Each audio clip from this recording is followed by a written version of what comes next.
So have you ever stopped and wondered how an AI can write this, absolutely beautiful poem, but then it completely bombs a simple logic puzzle? Well, today we're going to dig into one of the biggest challenges in AI right now, teaching a machine how to actually plan. It's a really weird paradox, right? A large language model can churn out incredibly creative text, stuff that feels deeply human, but then you give it a straightforward planning task and it just falls apart. So what's the missing piece here? Well, the answer, in a word, is planning. It's that ability to look at a goal, figure out the steps to get there, and think about the consequences. And that is a whole different ballgame compared to just predicting the next word in a sentence. To really get to the bottom of this, researchers have to simplify the problem. They think about planning as a pathfinding challenge. So imagine the AI as a navigator. Its job is to find the best route from point A to point B on a map it has never, ever seen before. And teaching it to do that is the key to unlocking its ability to reason. Okay, so let's dive in. How in the world do you actually train an AI to be this master navigator? We're going to look at 3 different methods that researchers are battling it out with, each one with its own cool strengths, but as you'll see, some really surprising weaknesses too.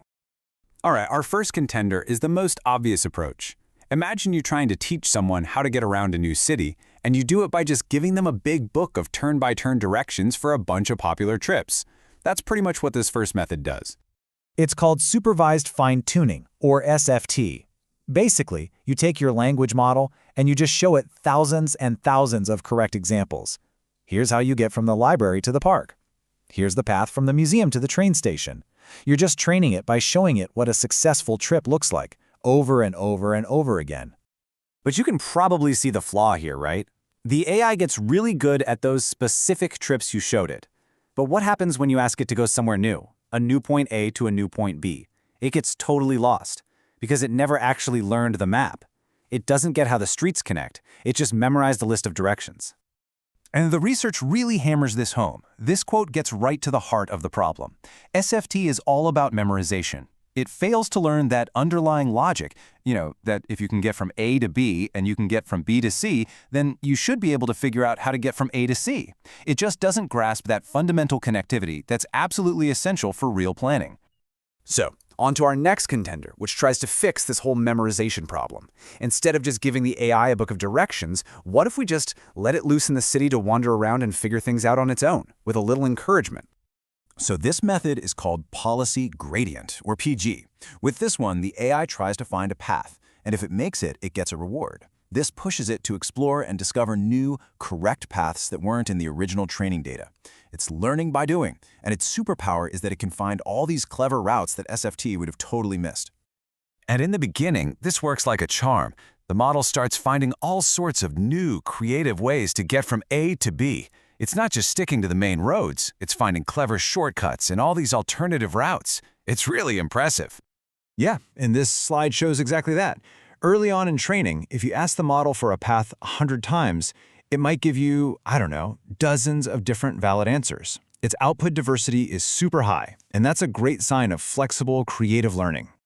But then, as the training continues, something really weird and kind of backwards starts to happen.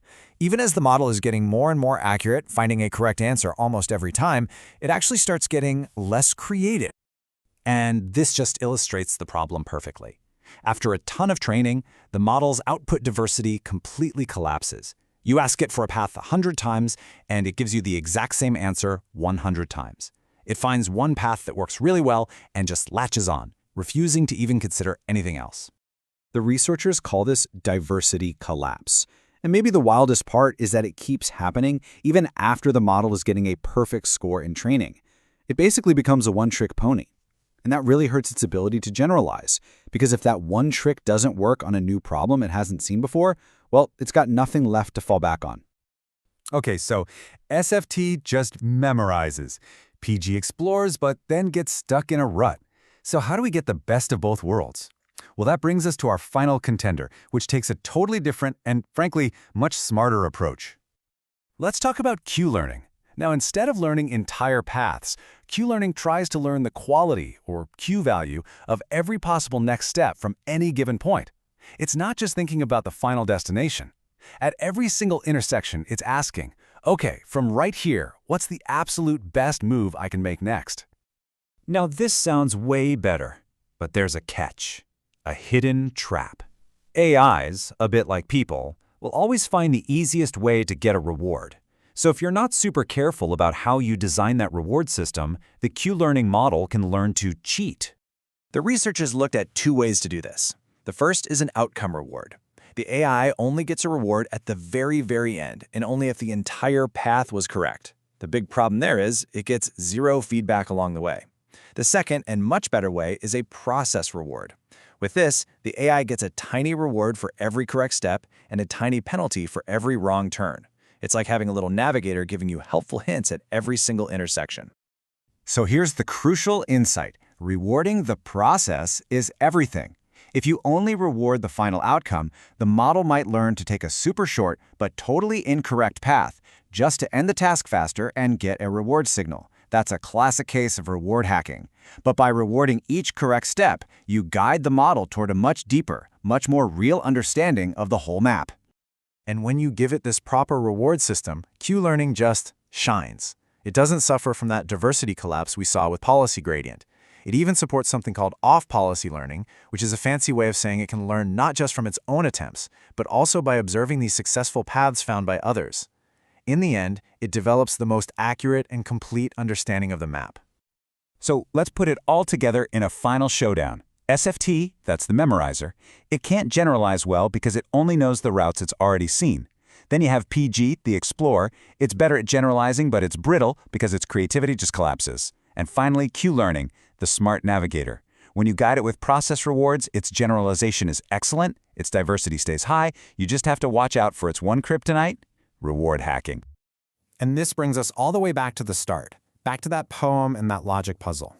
If we can teach an AI to truly navigate a complex, unseen world by understanding its structure, not just memorizing a few paths, then maybe, just maybe, we're teaching it the very first steps of how to reason.